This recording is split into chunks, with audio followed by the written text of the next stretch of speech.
I was referred by a temp agency. I had no idea who I would be working for or what the job would entail. I only knew that the pay was good, a week-long excursion at $725 a night, more than enough to pay off a couple of credit card bills and a good chunk of next month's rent. For that price, I would have done almost anything. I only wish I knew at the time what I was getting myself into. When I arrived at the address, I was surprised.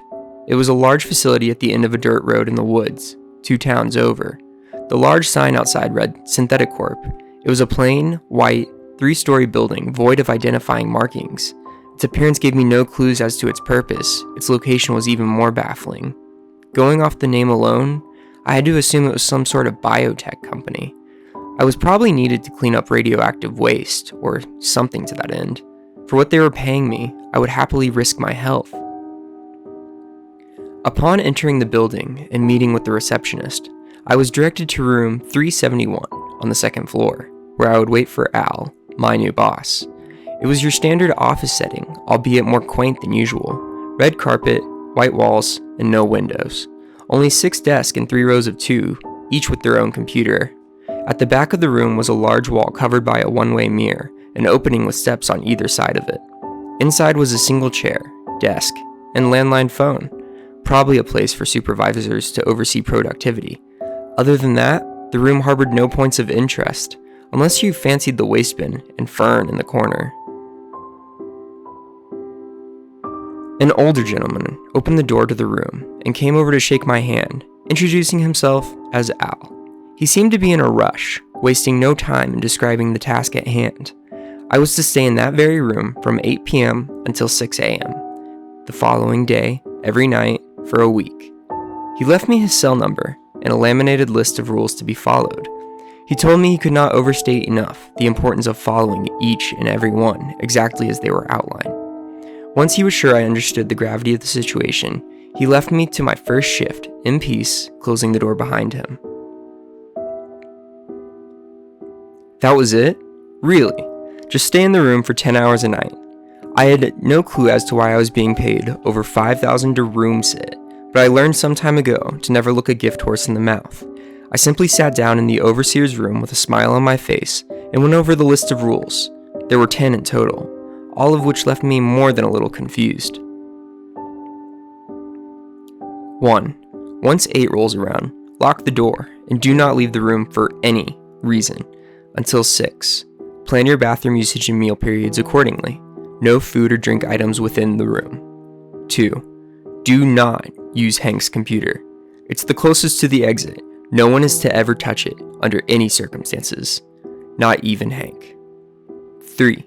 If the phone rings, answer it. But do not talk, no matter what the voice on the other end says. You are not to respond. Hang up after 2 minutes have passed. 4. Do not let the janitor in. We don't have one. 5. If anyone else comes to the door, let them in, but ignore them. Do not react whatsoever. When they leave, shut the door and lock it behind them. 6.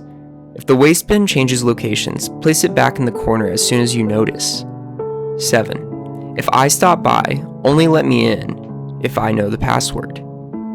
8. At 9:30 precisely, set each of the computer's home screens to different URLs, except Hank's.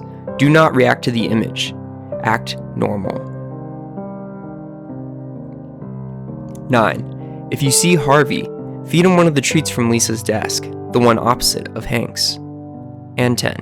If there is an emergency, call my cell, but not after 10:05 p.m. Below, the last rule was a final sentiment, scribbled over the laminate in pen. No one has ever made it past night 3. Good luck. I was perplexed, wondering for a moment if Al was a lunatic, and that was the reason no one else had ever lasted. Perhaps his quirks were too much for the previous candidates, and they backed out, fearing for their safety at the hands of his fragile mind. I would not be swayed so easily. Even if Al was crazy, I would happily take his money for what was shaping up to be a very simple job. At least, that's what I thought. Day 1 was utterly boring. Nothing remarkable happened, definitely not anything to the extent of what Al's list would have me expect. At 9:30, I even changed the URLs on the computers, if for no other reason than to feel somewhat useful. The next night, however, was a little different. Day 2 started as it normally did. I settled in for another long night, making sure to eat and empty my bladder before locking myself in. At 9:25, just as I was about to ready myself to change the home screens, once again I saw it. The waste bin was right there at the top of the steps to the overseer's room. I certainly hadn't placed it there. I felt a small spike in my adrenaline before calming down with a smile. The waste bin, the list, it was all a joke at my expense. Al would be in the next room, waiting anxiously to see the look on my face. I raced out to the office floor. There was no one there. I walked over to the exit and shook the knob. It was still locked. Confused and a tinge scared, I swiftly picked up the waste bin and walked it back to the corner of the room. I checked the time, 9:30. I started changing the URLs on all of the computers, hoping desperately that I had imagined what just occurred. After skipping Hank's desk, I typed in the last website on PC number 6. I was about to pull away when some strange imagery manifested on the screen. It was the surveillance footage of the room, the very room I was in. I saw me looking at the computer. I turned and looked up, but there was no camera. Upon looking back at the screen, I saw something terrifying. I watched as a copy of me stepped out from the overseer's room. It walked up from behind me, grabbed a hard drive from the one on the desk, and wound up to strike me in the back of the head. I quickly turned and shielded myself. There was no one there. I turned back and the screen had changed, displaying the website I had entered as normal. I had raced back to the overseer's room and sat down, more than a bit frazzled. I contemplated walking out, but I steeled myself to continue. I was fine. After all, maybe Al wasn't a lunatic, but he didn't seem the type to wish me any harm. Not that I knew him all that well. Still, I hadn't sustained any damage. I questioned my sanity, yes, but no bodily injuries had befallen me. Whatever was at play, he seemed harmless so far. There was a loud banging. Having just had the most horrifying experience of my life, I nearly jumped out of my skin. A voice then penetrated the door. "It's the janitor. Just here to clean up. Can you open the door?" I recalled rule number 4 and denied him entry. You did good not letting him in. You followed the rule. Now you're fine. So long as you follow the rules, you'll be safe. It's simple as that. You can see this through. I jumped again. "I really need to get in there and clean up. Open the door." I took a deep breath and peeled back my anxiety, successfully ignoring the janitor until he left. This was an accomplishment for me, and it actually felt pretty good, a challenge that I was able to best. Though I remained on the edge of my seat, the next few hours were uneventful. I even dozed off for a moment at one point. It wasn't until 2:30 a.m. that my next challenge would come. A multicolored cat jumped on my desk in front of me, complete with beautiful splotches of black and orange. I was startled, but it seemed to be friendly, brushing up against my arm. The name on its collar? Harvey. I knew what to do. I rummaged through Lisa's desk, found the jar of treats, and fed Harvey one, to which he purred in delight. To my astonishment, he then charged at the door, phasing right through it. My mouth was agape in awe. Once my initial bewilderment dissipated, it was replaced with satisfaction with another small victory. As strange as it may have sounded, I was beginning to like the job. It was the landline. Remembering the rules, I removed it from the receiver and held it to my ear, making sure to keep an eye on the time. "Hey, it's Al. I'm going to be stopping by pretty soon to do a little work. How's the job treating you so far?" I remained silent. "Hello? You know you can talk if it's me, right?" I picked up the set of rules and looked them over again. There was nothing about Al calling. I didn't respond. "This is no way to treat your employer. If you don't say anything, I'll have no choice but to fire you. Do you really want that?" I stood my ground. Only 20 seconds to go. "Fine. I'll see you soon to relieve you of your duty. I guess you couldn't even make it past night 2. The 2-minute mark came, and I hung up on him.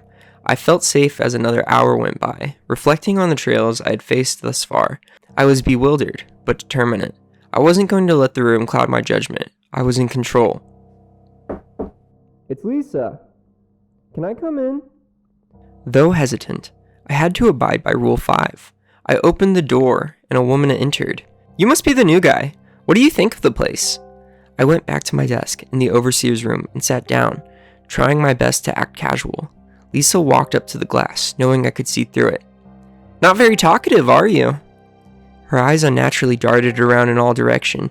Her skin drooped a bit, almost as if it was falling off the bone. I didn't answer.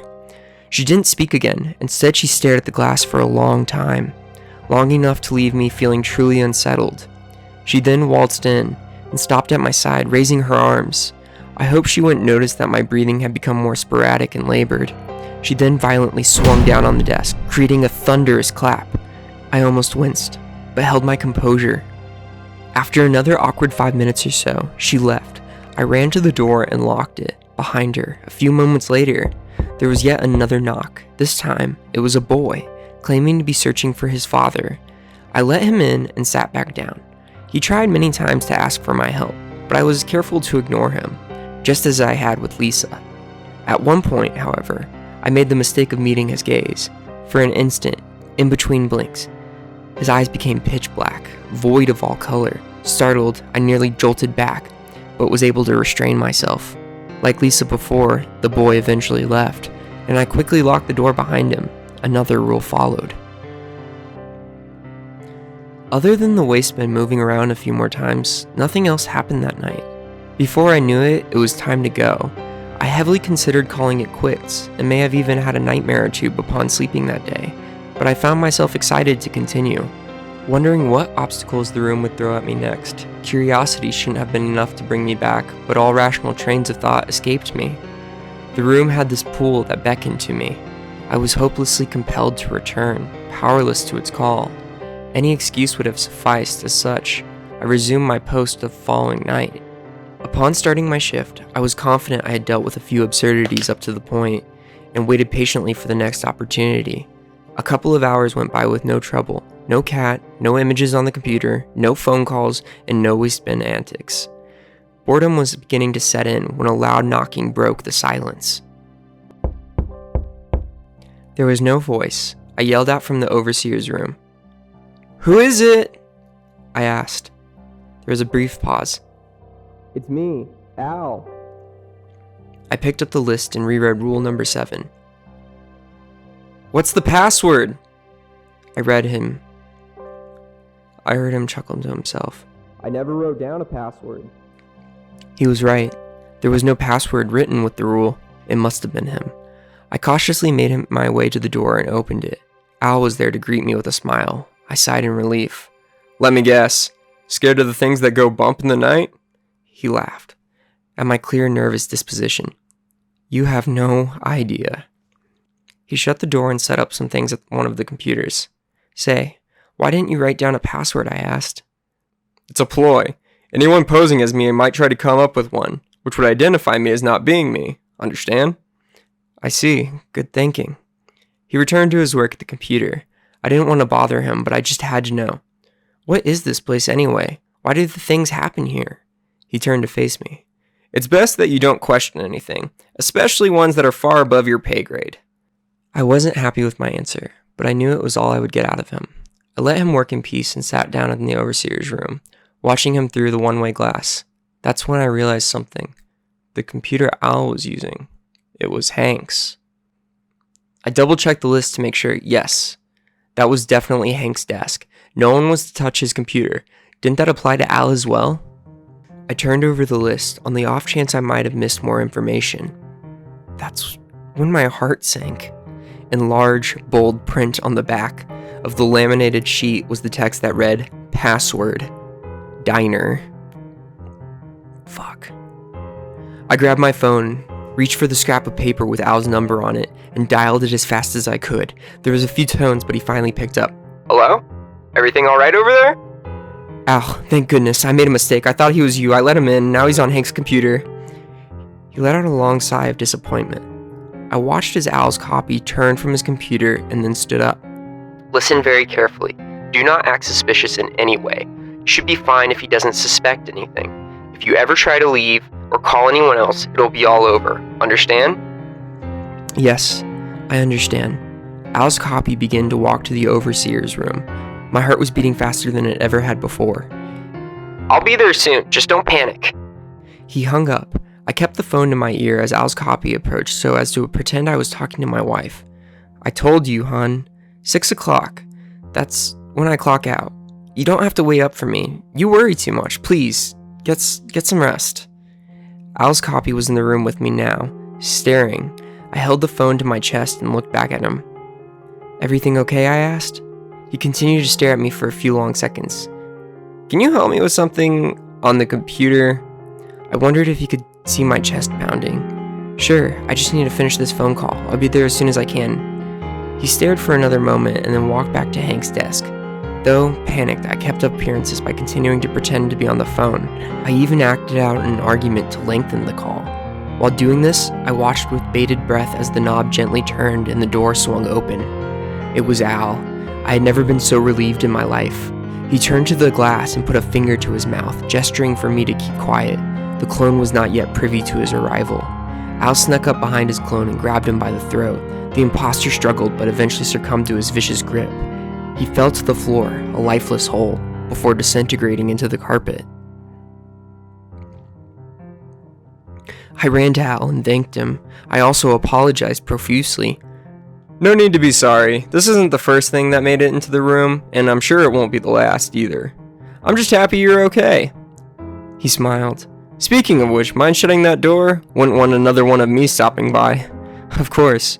I walked over to the door and then realized something. I had left it unlocked after the copy came in. That's how Al was able to enter. Remember the final rule. I slowly pulled out my phone and opened the call log. Most recent call connected at 10:18 p.m. 13 minutes past the deadline. I turned around to see Al standing right behind me. "Al? What's the password?" He grinned. "What password?"